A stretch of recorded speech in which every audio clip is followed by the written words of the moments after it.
Hey, it is your buddy, Peace and Harmony with you here today. Much love going out to all the beautiful empowered harmonizers.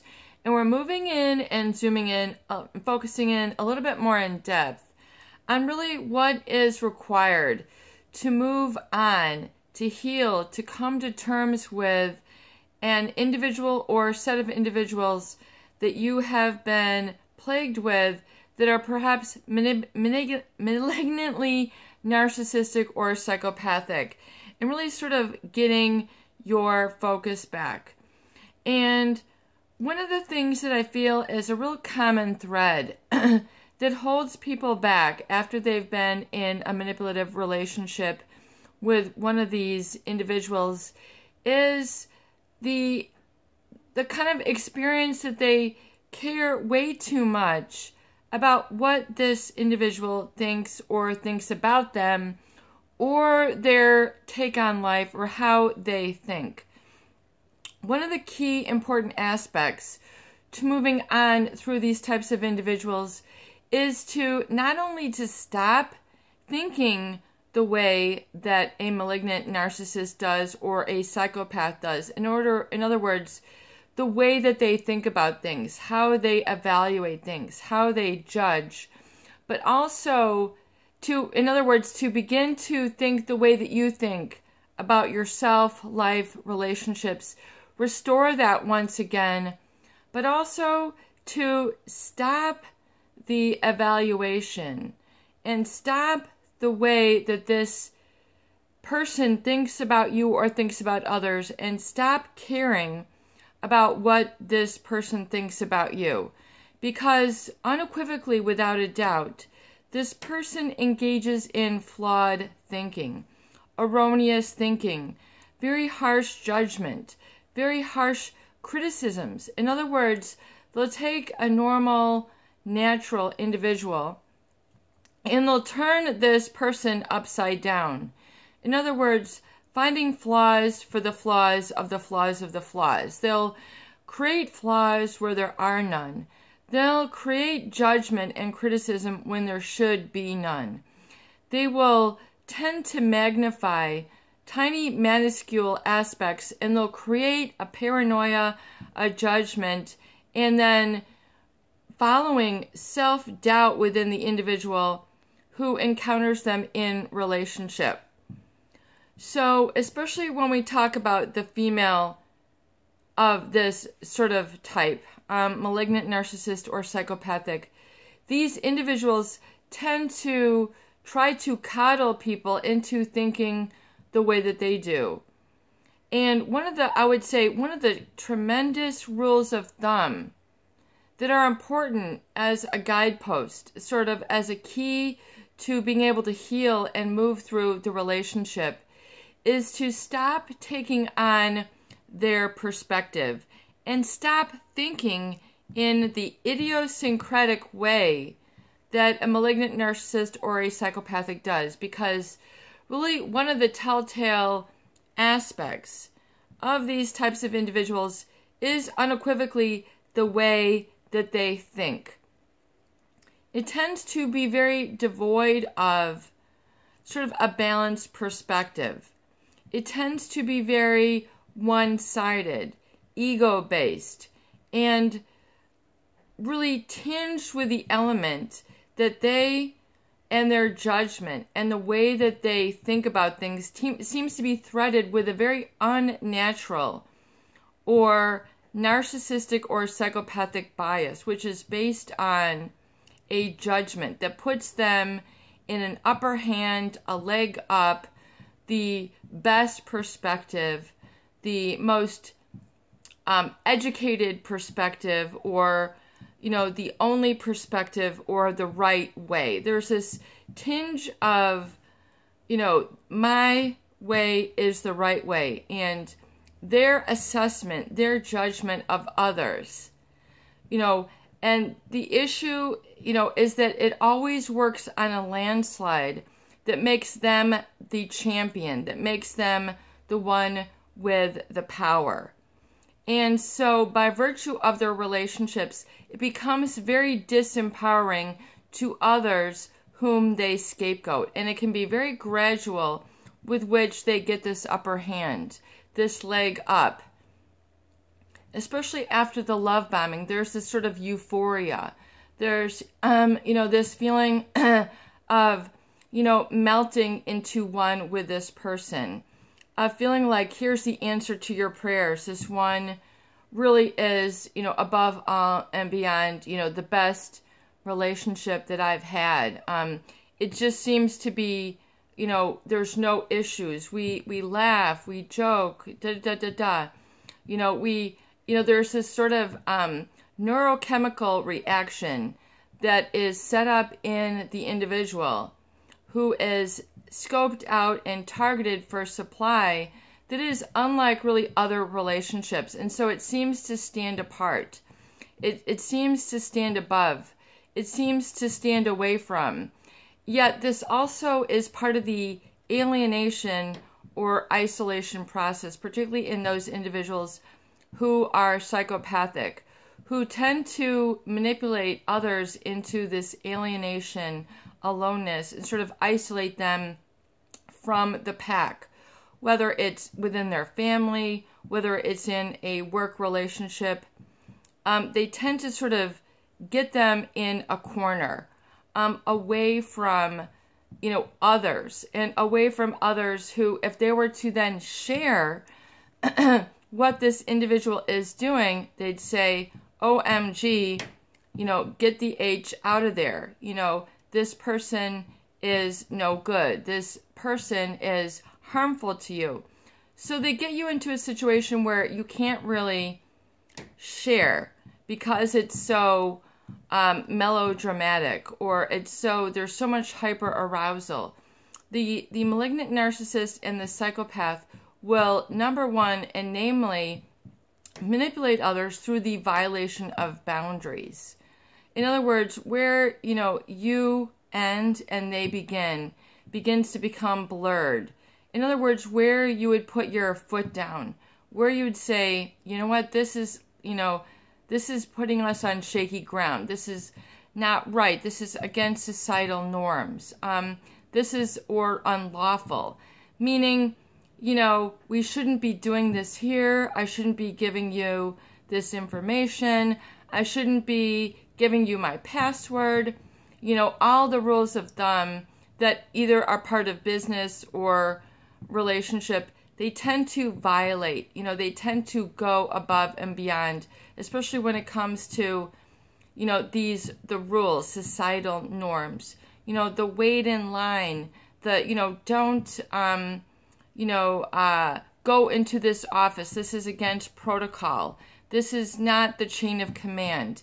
They tend to be and consider themselves above the law, above societal norms, above regular protocol. It doesn't apply to them. They feel that they should receive special treatment, special consideration, because this is just how they think about themselves. They feel either, it's just oftentimes part of how they feel about themselves, because either their birthright, their family order, where they were born, whatever it is, their assessment of themselves. When we talk about someone who is narcissistic, unequivocally, they will manipulate and violate boundaries and societal norms, and on a very frequent basis. And, when it comes to really sort of moving through and getting grips on things, one of the key aspects is to not adapt the way that they think, and to identify the difference and be able to, as part of your healing and your lessons learned, is to see how they think, how they decide, and what they do, as to see this as part of their personality, but not as worthy of you imitating. One of the, telltale signs is this sort of rule breaking, this feeling that they deserve special treatment, special consideration. They feel, especially someone who is narcissistic and psychopathic, they feel that they should only have to associate with other high status people, and that it gives them due cause to look down on and cast opinion and judgment on others. And so there's this sort of, specialness in what they might call entitlement that they tend to live by. And especially when we get more severe into the psychopath, they have a very, very idiosyncratic and enigmatic, meaning puzzling way that they think about things. The way that they tie connection is very unique. In other words, they'll put two very disparaging or opposite things and create a new meaning for it, if you will. And it's very, very odd. So they'll cause people to think in ways of connecting things that inherently are not connected. In other words, pink no longer becomes pink, becomes pink. Pink becomes tinged with a meaning, which inherently it does not have. And all colors are energy and vibration, and they do elicit a new mood, but they will use this as a way to sort of detract and detour people's thought forms. It's a very, very strange occurrence. If you ever look at the way an individual who is psychopathic sets up meaning in the minds and hearts of others, which is usually always in a hyper-sexualized or hyper-arousing state, it gives them what I call a touchstone, or a way of sort of detouring or skewing somebody's thinking so that it's falling into their hands, it's falling into the grasp, is falling into that conditioning and sort of reforming of the natural organic thought process of an individual who is with them. And this can be very isolating and very alienating because no one really thinks the way that a psychopath does. It's very depraved. They don't have a conscience. They don't have a sense of meaning, emotional meaning as part of their linguistic repertoire. They don't have emotional connection. They don't have emotional valuation. They tend to be very deconditioned when it comes to emotional bonding. And so they must resort to and use other thought forms and ways of creating connection in the minds of their targets in order to sort of set up a new connection. And I liken this to kind of like a psychological hijacking or a emotional takeover, where they take over the regular emotional valuation system of another and they put in a new one. And so it no longer, in my viewpoint, it no longer becomes operable for the individual who is around them. In other words, to do so is very ruinous in nature. In other words, it is not natural, it is not organic, it is not sustainable, it is not life-enhancing for an individual, even though it hyper-arouses or hyper-sexualizes. It is not, it throws people off. It gets very disorienting. And one of the outcomes of this, I feel, in a lot of people who have a very difficult time moving on, is they then tend to think and care way too much about what this individual thinks about them. They care way too much what the narcissist thinks about them. They care too much about what the psychopath thinks about them. Their valuation and their judgment becomes really way too important, when in the grand scheme of things, it is irrelevant. It is not important. People then begin to, pivot and kind of have at the focal point, because it was necessarily adopted in the relationship in order to create a way for the relationship to continue, and you will see, a lot of, great couples who have been with each other for a long period of time, or, families that have stayed together or worked together as part of their business. They will adopt one another's values. They'll have a common mission. They'll have a common thread, sort of a family crest, if you will. Or, they'll be very together on things. They feel a similar way. They'll kind of grow together. They'll adopt one each other's values. They'll become more alike with time. They'll just, it's just part of marriage. You tend to complement one another. And if you do have different or skewed views, they are permitted. They're allowed. If you have different religious views or different political views or different views on, money allocation, those might be, ways that it's okay to differ, and you can have your own religious affiliation or political affiliation, but, usually in money, it needs to kind of come together or congeal. Otherwise, it's a real dividing aspect. However, with a narcissist, others' viewpoints oftentimes are not tolerated. And so, in order for the relationship to continue along successfully, you must adopt the judgment and begin to conform to the norms, or conform to the measuring stick, or how this person evaluates things, in order for the relationship to continue. So we see a lot of sacrifice on the part of these individuals, who are to keep, if you want to keep the relationship going or try to stay top of their good person list, there becomes this sort of self-sacrifice of who you are in order to keep the relationship going. So as in Dr. Craig Malkin, he calls this the echoist. You become codependent. You become as an echoist, meaning you must only echo back their values. You can't present your own values, your own viewpoint, your own consideration, your own experience, because they're shot down. We don't have time for that. That's not right. Looking at, that's wrong. That's not important. That's not what it's all about. They tend to sort of cast others down. So what I find, very common about people who have been through relationships with someone who is malignant, narcissistic, or psychopathic is they tend to care way too much about what this person thinks about them. And so they're wanting to sort of factor in, and it's very difficult to let go how this, person thinks about them.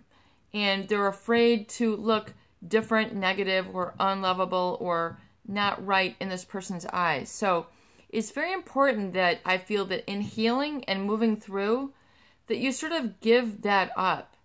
You give up their valuation, judgment, how they evaluate things, and begin to hold true and embrace your true values and to be okay with it.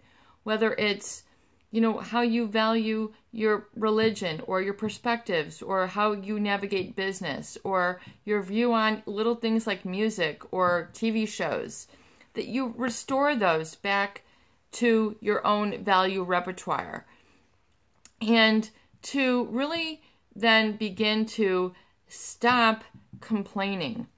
In other words, to really make that as a goal point, to in order to stop the suffering, is to try to get back into a state of neutrality or indifference, especially if you have to continue to interact with this individual, either on a familial or professional basis, that you adopt a very neutral, indifferent perspective to them, what they say, how they evaluate. Indifferent meaning, it doesn't really matter or not. It does not affect me. Because people tend to be so affected, so annoyed, so changed by the relationship. Particularly that of, being like a trigger point and being set off by this individual. Only you are in control of what annoys you and triggers you and sets you off. only you have control of this state of being reactive.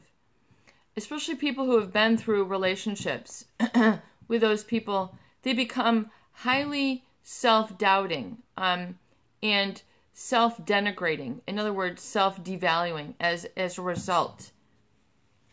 And this is a very disempowered state for you to be in. It takes away your personal power. And it's very important that you regain your power and stop giving it away to people. Most importantly, these types of people. People who are malignant, narcissistic, or psychopathic, even if it had been a habit or habitual to you, in order to keep the relationship going. There's this personal suppression or repression. And, there was a viewer who made a comment about people who have suffered through this, and they made a comment like, "Stop being such a crybaby." And this unequivocally is a very insensitive comment. So that comment is deleted, and this person is no longer permitted to comment on this channel.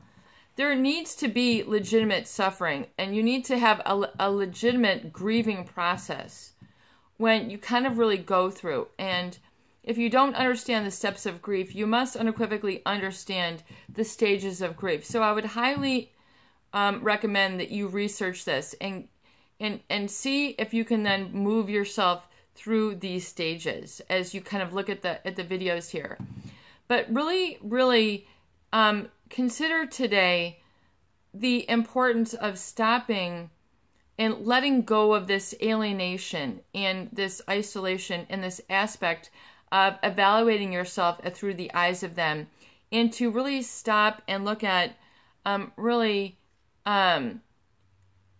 eradicating within yourself sort of that absorption of their thought process, their thought forms, how they have put in a new set of values, what people might consider ripping you a new one. That's kind of a weird colloquial phrase, but it's, causing a new source of pain.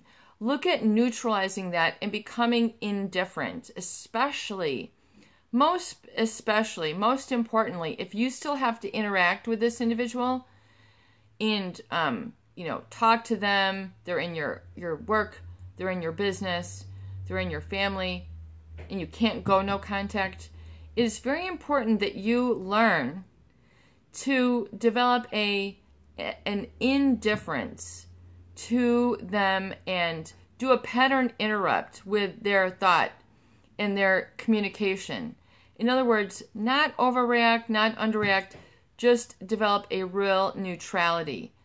And then you will stop feeling triggered and so taken down and so isolated, because you'll realize their viewpoint in the grand scheme of things is not the end all and be all. You are the most important one in